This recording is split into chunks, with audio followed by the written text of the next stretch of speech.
ये जो alcohol affected party, आप आम आदमी पार्टी जिसको आप लोग कहते हैं, अल्कोहल अफेक्टेड पार्टी ने अंतर्राष्ट्रीय स्तर के इंफ्रास्ट्रक्चर वाले शहर को कैसे तबाह किया, हमारी आंखों के सामने तबाह किया। आप सब देख रहे थे, हम सब देख रहे थे, हम सब गवाह हैं इस बात के कि इस शहर को, इसके इंफ्रास्ट्रक्चर को एक कूड़े के ढेर में बना के रख दिया।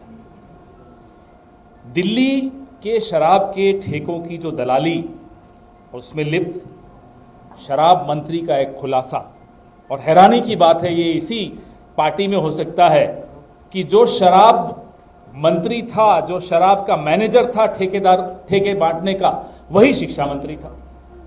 ये किसी और पार्टी में संभव नहीं है। लेकिन जिस तरह से जो हम आज ऑडियो आपके सामने रखना चाह रहे हैं, सुनाना चाह रहे हैं, एक सिटिंग एमएलए, आम आदमी पार्टी का एक सिटिंग एमएलए खुलासा कर रहा है अपनी ही पार्टी के कैबिनेट के शराब मंत्री या शिक्षा मंत्री का, कि कैसे उन्होंने घोटाला किया। और वो जब ये नाम ले रहा है तो वो एक और एमएलए का भी, बादली एमएलए का भी नाम ले रहा है, जो सुनने में आ रहा है, अभी आपको सुनाते हैं। जिस तरह से एक बोतल पर एक बोतल फ्री, यही थी स्कीम, एक बोतल पर एक बोतल फ्री, ये पैसा दो, लाइसेंस लो, जो नीति ये लोग लाए, पूरी सरकार, पूरी इनकी पार्टी शराब के काले कारोबार में डूब गई। जैसा कि उस दिन हम चर्चा कर रहे थे कि ये बोलते थे केजरीवाल जी की हर मर्ज की दवा है उनके पास, दवा तो नहीं दिखी, दारू की दलाली जरूर दिखी, और उसमें ये डूबते हुए दिखे। अब बाकी बातें हमारे साथी, हमारे अध्यक्ष नौजवान नेता देवेंद्र यादव जी इस ऑडियो रिकॉर्डिंग के बाद आपके सामने रखेंगे। जरा ऑडियो रिकॉर्डिंग चलाइए।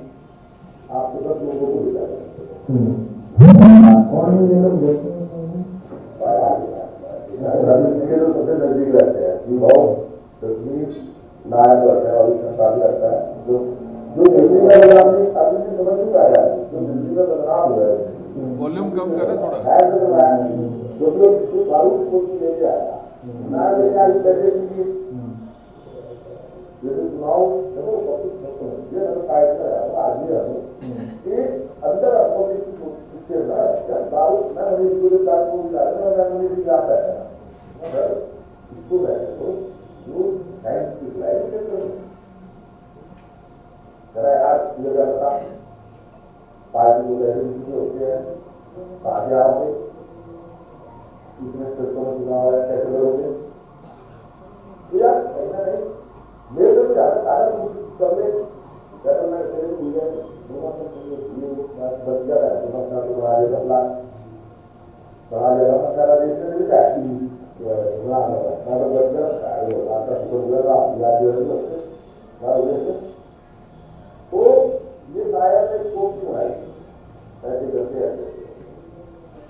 तो आपने ये सुना, ये नरेला के सिटिंग एमएलए हैं शरद चौहान, जो वार्ता कर रहे हैं किसी से और बता रहे हैं कि मनीष के साथ ये बैठे थे जब नायर शराब पॉलिसी लाया, उसके ऊपर चर्चा हुई, और इन्होंने मनीष को कहा कि भाई ये मत करिए, ये क्षेत्र में बड़ी गड़बड़ हो जाएगी, हर क्षेत्र में ये शराब की दुकानें खुल जाएंगी।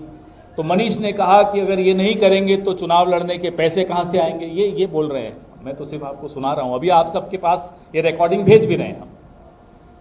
भाई हम इलेक्शन कहाँ से लड़ेंगे। फिर ये आगे शरद चौहान बोलते हैं कि उसके बाद गुजरात का इलेक्शन लड़ा, गोवा का इलेक्शन लड़ा, तो पैसे यहीं से आए, उसके बाद अब पंजाब से आ रहे हैं, इससे पहले तो शराब के ठेकों से आए। ये शरद चौहान के शब्द हैं आपके सामने। फिर बोला कि मुझे मनीष ने कहा कि तुम भी सेटलमेंट कर लो 2 कंपनियों से, तुम्हारा भी खुलवा देते हैं। बोले मैंने अजेश के साथ मिलकर प्लान भी बना दिया, लेकिन फिर मैं बच गया, मैंने नहीं किया, नहीं तो आज मैं भी जेल में होता। ये इनके शब्द हैं।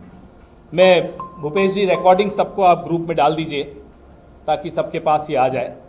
आपके सामने है, सिटिंग एमएलए है, फिर से इलेक्शन लड़ रहे हैं, इसी पार्टी की टिकट पर लड़ रहे हैं और अपने मन की भड़ास निकाल रहे हैं कि देखो ये गलत किया मेरी सरकार ने, मेरे शराब मंत्री ने, शराब शिक्षा जो भी आप कहना चाहें उस मंत्री ने ये गलत किया, लेकिन पैसों के लिए किया। चुनाव लड़ने के लिए पैसे इन लोगों ने शराब की कंपनियों से लिए। ये आए थे पारदर्शी राजनीति, साफ राजनीति का नारा लगाकर। मैं वो वक्त भूल नहीं सकता जब ये खड़े होते थे और ये बंगाली मार्केट में खड़े होते थे, लोग फोटो खिंचवाने आते थे इनके साथ, बोले मैं स्वच्छ राजनीति लाऊंगा। मैं खड़ा था वहां देख रहा था, लेकिन इन पर भरोसा ना तब किया था ना अब किया। इनकी असलियत अब आपके सामने है कि कैसे, और किसी भी राज्य का मुख्यमंत्री, देवेंद्र जी और मैं आज चर्चा कर रहे थे अभी कमरे में, भारत के इतिहास में कभी ऐसा नहीं हुआ होगा कि एक राज्य के मुख्यमंत्री ने राष्ट्रीय अंतर्राष्ट्रीय स्तर का घोटाला किया हो।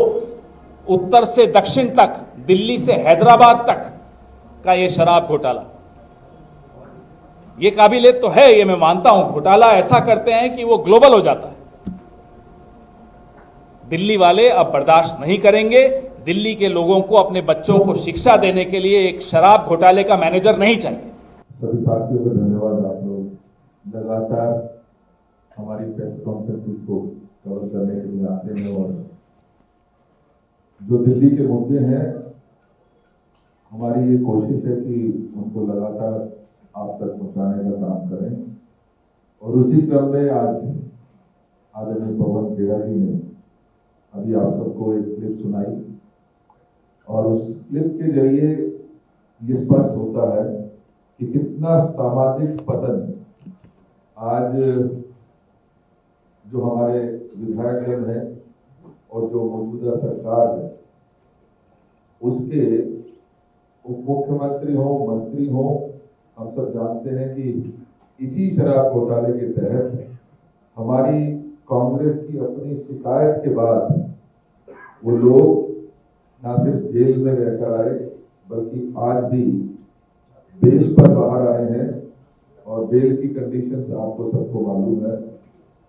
हम ये लगातार कहते रहे हैं कि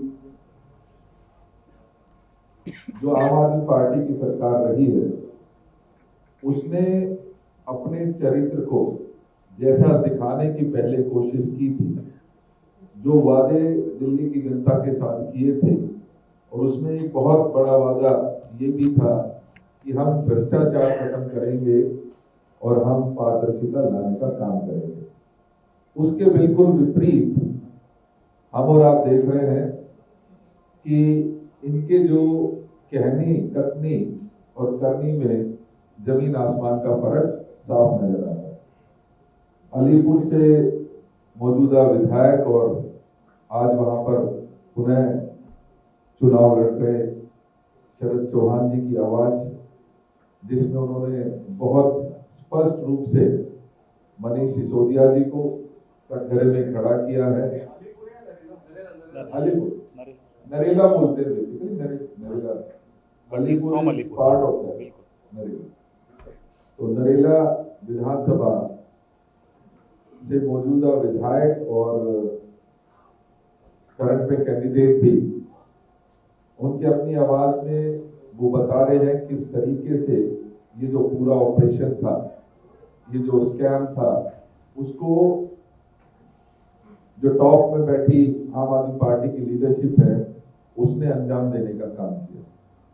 तो कहते हैं, हमारे देसी भाषा में बोलते हैं कि लड्डू बटेगा तो सब में, अपने जो परिवार वाले हैं, जानकार हैं, पहचान वाले, उस सब में बटेगा। तो ये ना सिर्फ केंद्रीय नेतृत्व जो जेल गया है, उसके अलावा भी बहुत सारे ऐसे इनके अपने प्रिय लोग हैं जिनको फायदा पहुंचाने का, एक भ्रष्टाचार के तहत फायदा पहुंचाने का काम आम आदमी पार्टी की सरकार ने किया है। हम आज जब विधानसभाओं में जा रहे हैं, घर घर जाने के अपना जो डोर टू डोर करने का काम कर रहे हैं, उसमें आज प्रमुखता के साथ ये मुद्दा भी सामने आता है, क्योंकि पिछले 10 सालों में शराब और नशे का जो व्यापार, इलीगल व्यापार दिल्ली में बढ़ा है, उससे विशेष रूप से हमारी माताएं बहनें बहुत ज्यादा प्रताड़ित हैं। बेरोजगारी की मार है और बेरोजगारी के चलते आज उनके बच्चे, उनके परिवार के लोग जिस तरीके से नशे की ओर आकर्षित हो रहे हैं, ये बहुत चिंता का विषय है। आपने अभी कुछ दिन पहले सोशल मीडिया पर इसी शराब घोटाले को चलकर जो सीएजी की रिपोर्ट लीक हुई, उसमें भी स्पष्ट तौर से कहा गया है कि 2000 करोड़ रुपए का नुकसान सरकार को इस योजना के तहत हुआ है। तो मैं आप सभी से ये गुजारिश करूंगा कि जो इनका असली चेहरा है आम आदमी पार्टी का, उसको उजागर करने में आप सबका सहयोग मिलेगा। मैं पुनः एक बार आप सबका धन्यवाद करता हूँ। डैनी जी हमारे सेक्रेटरी हैं, इनका धन्यवाद करता हूँ। अभय जी लगातार हमारा और आपका संपर्क बनाने में और नए नए मुद्दे दिल्ली से संबंधित लाने का काम लगातार अभय जी करते हैं। आदरणीय डॉक्टर नरेंद्र नाथ जी का धन्यवाद करता हूँ कि आप लगातार यहाँ पर संगठन का काम संभाल रहे हैं। बहुत बहुत धन्यवाद। Thank you. पता नहीं कहाँ से खबर आपको आती है, लेकिन मुझे इस बात का दुख जरूर है कि आदरणीय राहुल गांधी जी, जो दलितों की, पिछड़ों की, माइनॉरिटी की मजबूत आवाज के रूप में आज पूरे देश में जाने जाते हैं, उनकी सेहत के चलते कल जो हमारा सदर में प्रोग्राम था, उसमें डॉक्टर्स की हिदायत के बाद वो वहाँ नहीं पहुँच पाए। और मुझे खेद है यहाँ आपको ये सूचित करते हुए कि आज भी जो हमारी प्रोग्राम था, उसको उनकी सेहत को ध्यान में रखते हुए डॉक्टर्स की एडवाइस के पश्चात कैंसिल किया जाए। और हम जो आपके सामने खुलासे ला रहे हैं, ये क्या किसी को सहयोग करने के लिए ला रहे हैं? राहुल जी बेलगावी भी नहीं आ पाए थे, उसमें किसका नुकसान हो रहा था बताइए जरा। तो ये जो स्पेकुलेशंस हैं, ये गलत हैं। हम पूरी तरह से यहाँ की भ्रष्ट सरकार के खिलाफ रोज क्या है वो आपका पाप का पर्दाफाश, कल अजय माकन जी बैठे थे, आज हम सब बैठे हैं, देवेंद्र भाई प्रचार छोड़कर बीच में आए ये करने, तो ऐसा नहीं है। हम आने वाले दिनों में आपको बताएंगे इनकी असलियत और लगातार पोल खोलेंगे।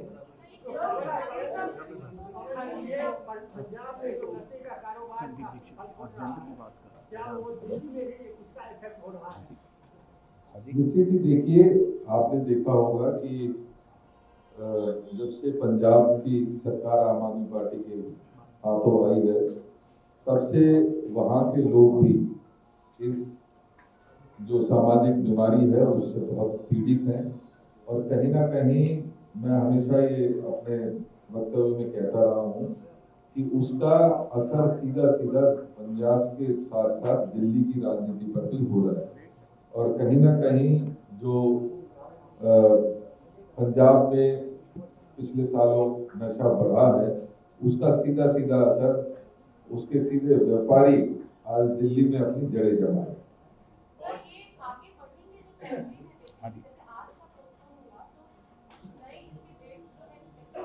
देखिए, क्योंकि हेल्थ रीजंस की वजह से ये प्रोग्राम कैंसिल हुआ है, तो पहले सेहत ठीक होगी, उसके पश्चात ही हम आगे का प्रोग्राम। अभी भी कल का प्रोग्राम आज के समय में स्टैंड है, क्योंकि कल का भी आपको जानकारी होगी मादीपुर में है। सेहत सही रही तो निश्चित ही राहुल गांधी जी बहुत इंटरेस्टेड हैं कि दिल्ली के मुद्दों को प्रमुखता से उठाने का वो काम, हालांकि पिछले कई सालों से जब से न्याय यात्रा खत्म हुई है, वो अलग अलग छोटी छोटी अपनी यात्राएं उनकी जारी हैं। दिल्ली की समस्याओं के हो, चाहे वो डीटीसी के हमारे कर्मचारियों की बात हो, चाहे बढ़ई की बात हो, चाहे रेलवे लोकोमोटिव के कर्मचारियों की बात हो, अन्य किराना स्टोर पर जाकर उनकी समस्या देखना हो, नाले पर जाकर लोगों से रूबरू होकर वहाँ की समस्याएं जानने की बात हो, लगातार माननीय राहुल गांधी जी इस सरकार की जो कमियां हैं, खामियां हैं, उसको उजागर करते रहे हैं और आगे भी करते रहे हैं।